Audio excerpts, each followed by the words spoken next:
All right, friends, today we're going to be tying up a Clouser with some rabbit strips. We're getting ready for some high water salmon fishing for some fall Chinook. We're tying this on a number 2 Bob Clouser signature hook. It's an SA210 from Arex, and we're tying this pretty heavy. We're tying this not sparsely. There's going to be a lot to this fly, a lot to the profile. So I started with some thread advanced back from the eye here. This is some 140 denier fluorescent chartreuse ultra thread. And I want this to be about the width of the dumbbell eyes back from the eye. And I'm just going to start here with some fairly firm wraps. Go about like 6 to 10 there, and then slowly peel it back the other way, keeping thread tension the whole time. I'm just going to make sure that this is nice and even, which it is, and then I'm going to figure eight it like, I don't know, 5-6 times. Really easy with these dumbbell eyes to have them knock off. If you screwed up, hit the boat or hit a rock or something. So you want to be nice and secure. You don't want them spinning around. This is going to be bouncing off the bottom. We're fishing some pretty heavy flows this next week. The rains are really coming in strong, and we're definitely going to be dealing with some high off-color water. So that's why we're fishing this instead of like that standard way of tying a Clouser, where you tie it with a bucktail. It looks pretty sparse. It's a pretty thin profile. I'm tying this with some Magnum rabbit strips. I just put some super glue there down on the head of the dumbbell eyes just to make sure they're nice and secure. Normally, if I'm tying like a bunch of these all at one time, I'm going to do to this step. I'm going to take the hooks off out of the vise, and I'm going to set them aside to dry so I don't have to deal with super glue sticking to the rabbit fur.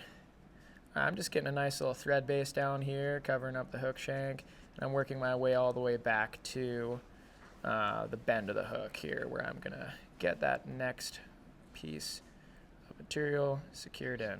So I got black Magnum rabbit strips here. I'm going to make this a little bit more than a hook shank in length. It's the tail. I'm going to peel this back.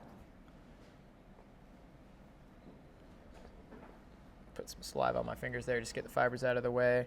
And right where I've measured it, I'm going to poke it through the hook. And I'm going to take this briefly out of the jaws of the vise. I'm just going to bring this up and over that point where it's secured in the hook vise, or rather the tying vise. I'm going to put the hook back in. Now, one little kind of useful pointer when you're using these Regal vices is Regal vices have a little ridge in the jaws of the vise that helps you secure those kind of heavier wire, bigger hooks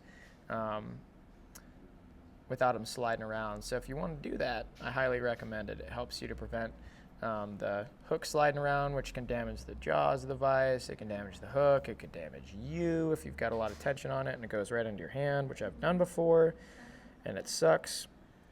Yeah, it's useful. All right, I'm just, again, getting these fibers out of the way. I'm going to secure this rabbit strip with some thread wraps. Sweeping them forwards here so I get a nice tying anchor. Now, one really important piece when you're tying in this really wide Magnum strip is you want to use your non-thread hand to wrap the leather of this rabbit strip around the hook, and then you want to use some really loose thread wraps.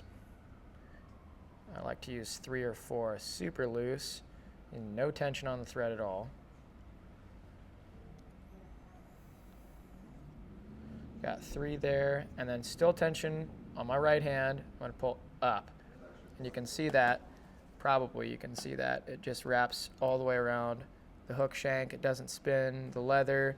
It gets it secured in there nicely. I'm going to pull this back and out of the way, and I'm going to make some, still keeping tension on the thread, some wraps forward and then backward, and that just locks everything in there. Next thing that I'm going to do here is I'm going to take Magnum rabbit strip and chartreuse. With these rabbit strips, as soon as I take them out of the bag fresh, I like to pull the leather and stretch them out too, so that they're a little bit easier to work with. This one I'm just going to trim the bottom, or trim the end of it into a point with my tying scissors. I'm doing this off camera, sorry. Alright, just trim the bottom of the leather there into a point.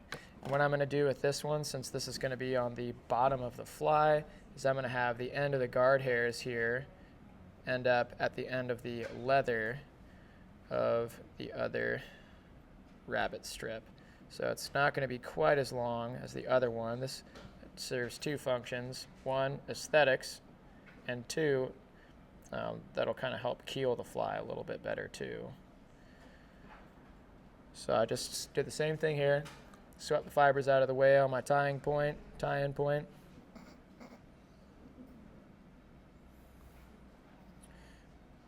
Right hand non-thread hand here is going to pinch that around the hook shank. I'm going to go a couple of loose wraps, no tension here.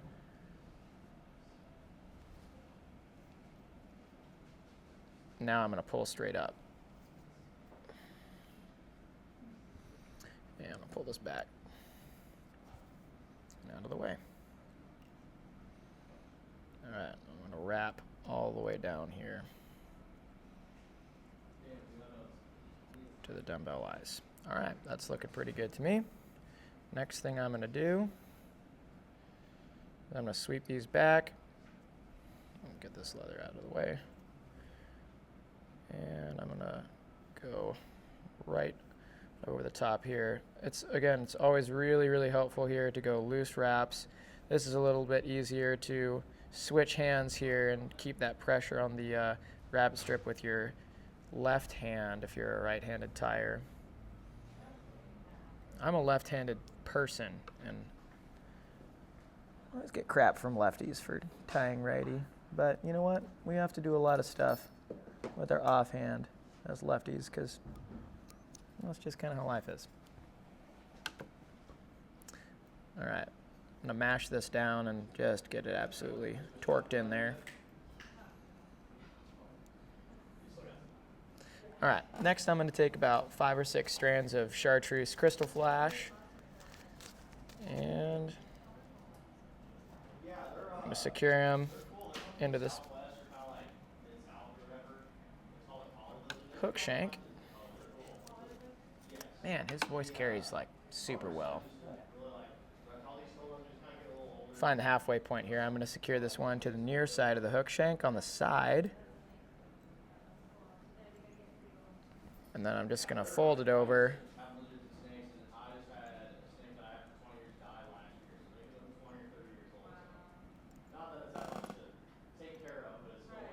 Alright, that's looking good. I'll trim that later. And then the next thing I'm going to do here is I'm going to put some crazy legs in black and yellow chartreuse tipped on. I'm going to use 2 of these.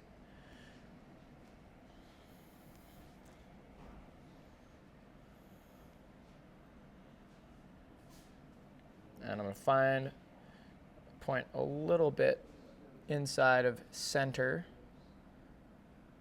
And I'm going to lash that to the near side. And I'm going to go a little bit forwards here on that thread base. And then backwards. Oops. And then I'm going to take the crazy legs and I'm going to fold them over the top again under tension. And then I'm just going to lash everything down with some nice securing wraps. Just get those all covered up. This is not a pretty fly, but we should focus on what a fly could be, not what a fly should be. All right, last step here with this one. I'm going to take the fly out of the jaws of the vise. I'm going to flip it over. Get it back secured into the jaws here. Find that ridge. Bring the rabbit strip up. And right inside the eye of the hook here, I'm going to sweep these fibers back.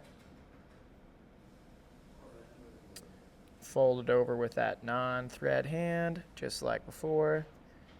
2, 3. Pull straight up, get some nice tension on it. Keeping tension on the thread as I switch hands. Sweep this back and out of the way, and I'm just going to take like 10, 15 wraps here, just to make sure that doesn't slip. Very end of my tying scissors in here, trying to keep as close, as flush to that leather as I can. Snip it out. Look good. And I'm just going to give this a little bit of a haircut here too on where I tied that leather in. Just trim some of it out so it's a neater head. Not that it really matters. I'm fishing a rabbit strip Clouser. Doesn't need to have a neat head, but it's whatever. I want it to have one. Alright, that's looking good. When forming the head of your fly, it helps to spin it up clockwise to cord that thread up. Just helps to lock everything in nicely and build the structure of the head of the fly more easily than if the thread is flat.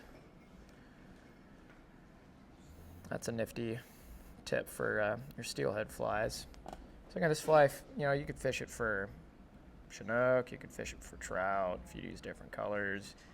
You could fish it for steelhead, you could fish it for cohos, silvers, you could fish it for chum, you could fish it for just about, you could fish it for warm water species, bass, whatever. It's a Clouser. It's just a Clouser with rabbit strip and rubber legs instead of using like a, bucktail. I'm just trimming this flush with the back of the rabbit strip here, and I'm going to take a little super glue at the very end.